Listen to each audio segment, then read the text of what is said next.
Shalom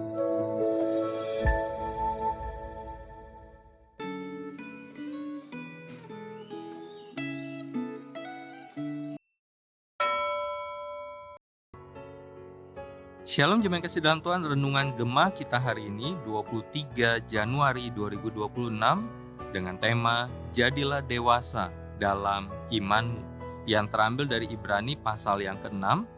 Saya akan baca ayat yang ke-11 dan 12 untuk setiap kita. Demikianlah firman Tuhan. Tetapi kami ingin supaya kamu masing-masing menunjukkan kesungguhan yang sama untuk mewujudkan kepastian pengharapanmu sampai akhir, agar kamu jangan menjadi lamban, melainkan meneladani mereka yang oleh iman dan kesabaran mewarisi janji-janji itu. Mari kita berdoa. Tuhan, sungguh kami bersyukur hari ini kami kembali boleh membaca firman-Mu dan kami akan merenungkan firman Tuhan yang telah kami baca. Berbicaralah kepada setiap kami ya Tuhan, dan mampukan kami untuk mendengar, memahami, dan melakukan firman Tuhan di dalam pertolongan dari Allah Roh Kudus yang menolong kami. Di dalam nama Tuhan Yesus kami berdoa dan bersyukur. Amin. Jemaat kasih dalam Tuhan, ada anggapan bahwa Ibrani pasal yang ke-6 ayat yang pertama yang bertuliskan, marilah kita tinggalkan asas-asas pertama ajaran tentang Kristus, adalah ajakan untuk murtad, yaitu bahwa orang Yahudi diminta untuk meninggalkan kekristenan dan kembali ke agama semula, yaitu Yudaisme atau agama Yahudi. Benarkah anggapan itu? Tentu saja anggapan itu salah. Anggapan itu justru bertolak belakang dengan pesan penulis surat Ibrani. Penulis mengingatkan orang Kristen Yahudi bahwa sebagai pengikut Kristus ditinjau dari sudut waktu, seharusnya mereka sudah menjadi pengajar. Akan tetapi, ternyata bahwa mereka masih perlu diajar fondasi iman. Padahal seharusnya keperluan mereka sudah berkembang ke arah pemikiran yang lebih dewasa. Sebagai orang yang sudah dewasa, seharusnya mereka memakan makanan keras. Tetapi mereka masih memerlukan susu untuk yang merupakan kebutuhan dasar seorang anak kecil. Fondasi iman tentu saja penting. Akan tetapi, setelah lama menjadi Kristen, seharusnya iman dan pengenalan orang percaya kepada Tuhan makin mendalam. Pemahaman terhadap ajaran kitab suci yang begitu kaya makin berkembang. Fondasi iman sudah mantap dan pertumbuhan rohani terus berlanjut. Sama seperti seseorang yang membangun rumah, setelah fondasi dibangun, dia harus melanjutkan dengan membangun struktur, tembok, pintu, atap, dan sebagainya di atas fondasi itu, sehingga terbentuk sebuah rumah yang utuh.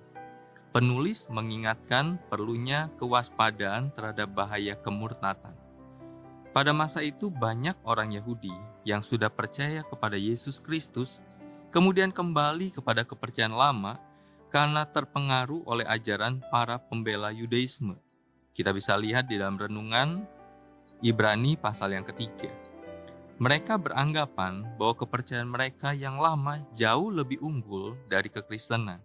Selain itu, agar bisa hidup lebih aman dan terhindar dari penganiayaan karena mengikut Kristus, mereka meninggalkan iman. Itulah sebabnya penulis surat Ibrani terbeban untuk membuat suatu pembelaan iman Kristen dengan mengemukakan bahwa Kristus lebih unggul daripada para malaikat, yang bisa kita lihat di dalam pasal pertama ayat yang ke-5 sampai dengan ayat yang ke-14, dan lebih tinggi daripada Musa di dalam pasal yang ketiga ayat yang pertama sampai dengan ayat yang ke-6. Kristus adalah imam besar yang melintasi semua langit di dalam pasal yang keempat ayat yang ke-14 sampai dengan pasal 5 ayat yang ke-10. Berapa lama Anda sudah menjadi Kristen? Bagaimana pertumbuhan iman Anda? Setiap orang percaya harus terus-menerus bertumbuh dan berkembang. Proses belajar dan hidup dalam kebenaran Allah tidak pernah selesai sampai akhir hayat kita. Menjadi dewasa dalam iman bukanlah perkara mudah. Yang menjadi pertanyaan, apakah Anda memiliki niat dan telah terus-menerus berusaha untuk menjadi manusia yang makin dewasa dalam iman? Mari kita berdoa. Tuhan, biarlah kami tidak puas dengan kami percaya kepada Kristus, diselamatkan. Tetapi biarlah dengan kami sudah percaya pada Kristus, diselamatkan, kami semakin bertumbuh, kami semakin berbuah, kami semakin dewasa dalam iman kami. Ketika kami beribadah, semakin kami didewasakan. Ketika kami melayani, semakin kami didewasakan. Ketika kami menjalani hidup kami sebagai orang percaya, semakin kami didewasakan. Dan kami percaya itulah yang dikehendaki oleh Allah. Ketika Allah menyelamatkan kami dan menjadikan kami anak-anak Allah. Terima kasih Tuhan, tolong setiap kami dan sertai kami.